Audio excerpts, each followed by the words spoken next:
So I was going to talk today about the cognitive behavioral implications with regard to working with PPD. Now, Liam was one of the lucky ones. Even though it took him a while to get rid of the pain, he was lucky in that he was actually able to accept that the pain was psychologically caused so easily. A lot of clients that you guys are going to be working with who have PPD are going to have a really difficult time accepting that the pain is psychologically caused, as opposed to structurally caused or physically caused. And this is significant because accepting that the pain is psychologically caused is often necessary in order to get rid of the pain. With regard to Forrest, it's sufficient in and of itself to get rid of the pain or significantly reduce it. So what I wanted to speak to today was why it's so difficult for clients to accept that the pain is caused psychologically, and what we as therapists can do to help them with that. So there's a client that I worked with over the summer who was really struggling with this, and I thought it would be a good case to present. I actually asked her several months ago if I could present her case at this conference, and she said, "Of course you can, under the condition that I get to choose my own pseudonym." So this is the case of Patricia Wackenberry. Patricia's a 70-year-old woman. She's had chronic back pain for 2 years, and her MRI showed disc desiccation and multiple disc bulges. But like Dr. Schubiner said, this is very common with the aging process. It isn't significant. So she was diagnosed with PPD by a physician.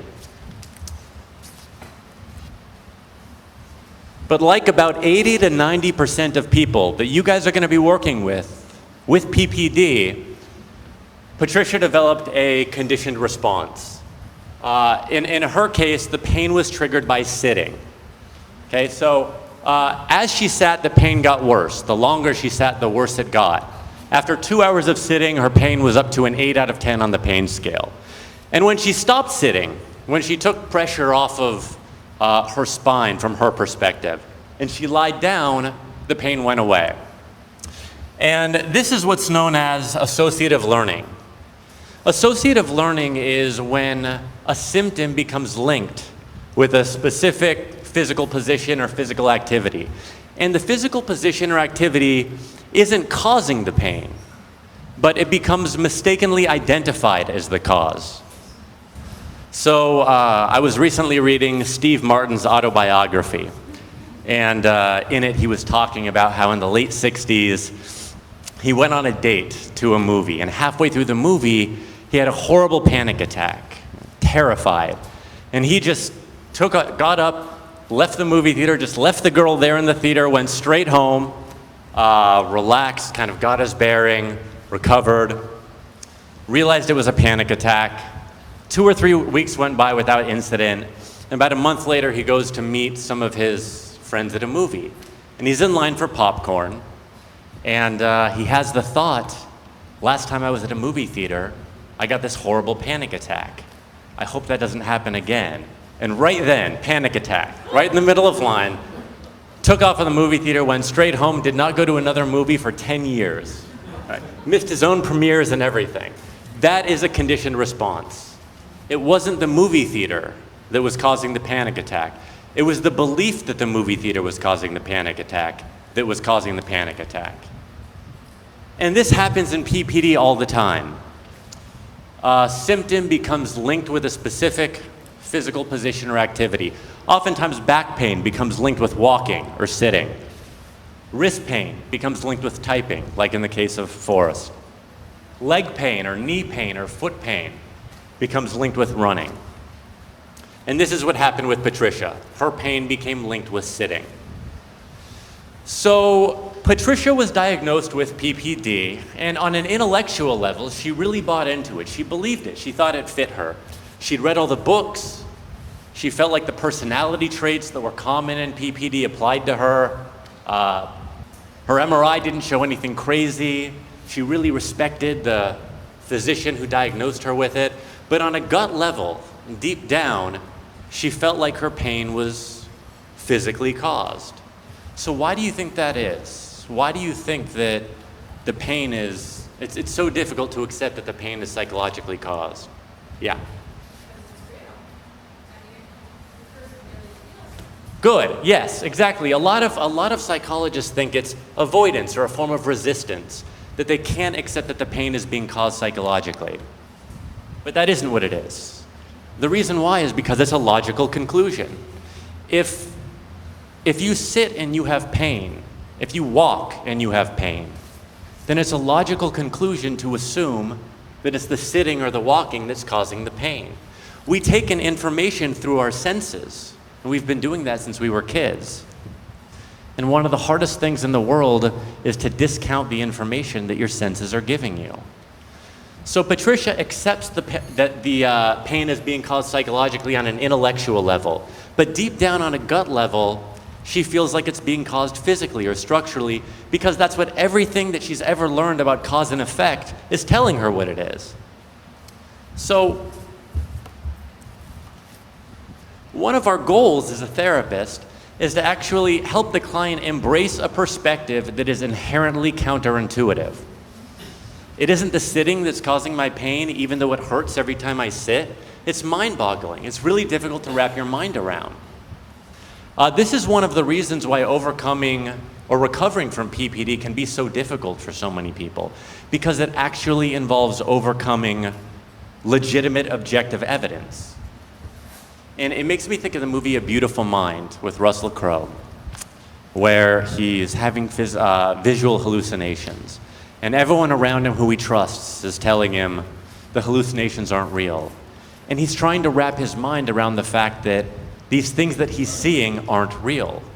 And this is what it's like for a lot of people with PPD. It feels like the sitting is causing the pain. It feels like the typing is causing the pain, but it isn't. And you need to embrace a reality in which your senses are lying to you. It's like a kinesthetic hallucination. So one of the things that we can do, given the fact that there's actually this legitimate evidence that their pain is being caused physically, one of the things that we can do as therapists to help break this conditioned response is help the client come up with a lot of counter evidence. Evidence that the pain isn't being caused physically. Evidence that the pain is being caused psychologically. And here's some examples of how you can do this, and they're really powerful. My favorite one is search for exceptions. An exception is an instance from the past where the client is engaging in a behavior, sitting in a position or engaging in a physical activity that normally causes them pain, but in this instance doesn't. So with Patricia, it was March Madness. It was college basketball. She's a huge college basketball fan, and in March of 2012, she was sitting there on the couch, engaged in the NCAA tournament, watching number 13 Ohio upsetting number 4 Michigan. And she's on the couch, and she's cheering, and she's, drinking ginger ale. It's very sweet. 7-year-old woman always drinks ginger ale. And she's really into the game, and she's so focused on it that she doesn't realize 2 hours in, she hasn't had a single shred of pain. She's so focused on the game that there was no focus on her back. Now, this is a great piece of evidence because if there's something structurally wrong with you, if you have a broken leg, it hurts every step you take. And if you can go 2 hours, with sitting and not have pain, my dad used to tell me, if you can do 1 push-up, you can do 100 push-ups. That's a whole other issue we don't need to get into.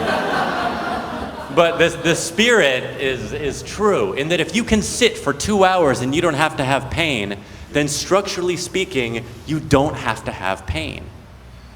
So this is a great piece of evidence that you want to point out to her and help your clients come up with any exceptions that they can think of because they need this counter evidence.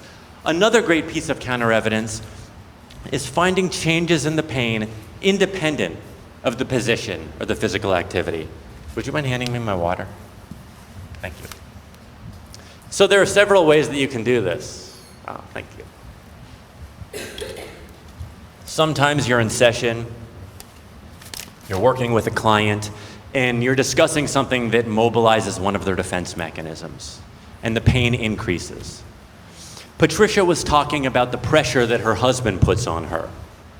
And one of the emotions that Patricia wasn't very good at consciously tolerating was anger. In fact, her mom used to sing a Nat King Cole song to her every night before she would go to sleep. Smile though your heart is aching, smile even though it's breaking. Every night, right? So not surprisingly, it was difficult for Patricia to consciously tolerate anger. So one of the things, and what happened is when she started talking about the pressure that her husband was putting on her, her pain shoots up from a 3 out of 10 to a 7 out of 10, instantaneously. So of course, one of the things you want to do in these instances is help the client better tolerate these emotions that they have difficulty tolerating. And you want to link the fact that she has difficulty tolerating anger with the messages she got as a child. But there's something else you can do here. Something that's very important. That's a huge piece of evidence. Look at this. You're sitting here. You haven't moved. You haven't shifted your position. And your pain just went from a 3 out of 10 to a 7 out of 10. And it didn't correlate with a physical change. It correlated with a psychological change. The opposite could happen too. Sometimes an emotion will break through the surface and the pain will actually decrease. Patricia, not surprisingly, also had a difficult time consciously tolerating sadness. Later in that same Nat King Cole song, the lyrics are, light up your face with gladness, hide every trace of sadness, right? Beautiful lyrics, but totally destructive for a kid to hear every night. So what happened is Patricia was talking about the pressure that she puts on herself. She was talking about the demands that her mom made on her. And she started to get sad. And she started to cry. For several minutes, she was just feeling this feeling of sadness, and we processed it. But then at the end of the session, I said to her, what's your pain level right now? And she said, you know, it's maybe a 1 out of 10. I said, what was it at the beginning of the session? She said, it was like a 4 out of 10. If there's something structurally wrong with you, if there's something structurally wrong with your back, your pain is going to hurt worse the longer you sit. It isn't going to get better. So no matter how many wonderful pieces of evidence your clients accumulate, they will forget. They will be out at dinner, 5 minutes in, sitting there, and their back will start hurting. And they will think, I gotta get a more comfortable chair, I gotta shift positions. So it's really important to actually document these pieces of counter evidence. So what Patricia did is she wrote out an evidence sheet. An evidence sheet is just a great tool that you can use to help reinforce this. She put down every piece of evidence that she had come up with, and she wrote it down, and she threw this evidence sheet up on her refrigerator. And she reinforced it to herself all throughout the day. And when she was out and she was sitting and her back was hurting, she would repeat to herself, I know it feels like the sitting is causing the pain right now. And even though it's counterintuitive, because of this piece of evidence and this piece of evidence, I know that it isn't the sitting that's causing the pain, but the belief that the sitting is causing the pain that's causing the pain. And the more you internalize these messages, the more evidence you're able to gather. And it becomes more and more, it becomes easier to accept that the pain is being caused psychologically. And when you get to a point where you are able to truly embrace on a gut level that the pain is psychologically caused, and you're able to separate it from these corresponding physical positions and physical activities, the pain often begins to fade because it loses its power. It loses its purpose as a defense mechanism. So as Patricia continued to believe more and more that her pain was psychologically caused, and as she was able to gather more and more pieces of evidence, and as we worked on the underlying emotional issues, her pain began to fade. And she was able to go a whole movie without pain, and then a day, and then 2 days, and then the fear of the pain began to dissipate. And then she went a week, and then 2 weeks, and a month. And then she took a trip to visit her kids. And the pain came back. But that's okay, because she's already made the dent. If you go 2 years and you have pain every day, and you can go a month without having pain, you know that structurally you don't need to have pain. And you're able to develop the confidence, and you're able to develop the hope, and you're able to develop the evidence that your back is fine. And from there, it's just a matter of time. So, about 5 years ago, I got in a car accident myself. And my back started hurting. And being prone to PPD pain myself, I didn't know whether or not this was a structural thing or whether this was PPD. So I called up Howard Schubiner. And I think it was like 11 o'clock at night. And I said, Howard, I got in a car accident and, my back is hurting. I don't know if it's physical or if it's PPD. And in his half-wakened state, he says, tell me what happened. And I said, I was at an intersection, I was in my car, I was stationary, and another car just plowed into my passenger side. And he said, how fast was the car going? And I said, about 5 miles per hour.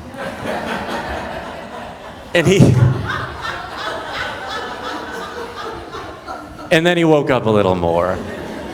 And he said, Alan, that's slower than bumper cars go. And I said, you don't think it was fast enough to cause structural damage? And he said, I don't think it was fast enough to move the water molecules in your body. And that was it.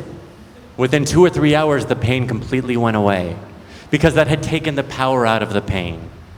And my point is, number one, feel free to call up Howard Schubiner day or night for free medical advice.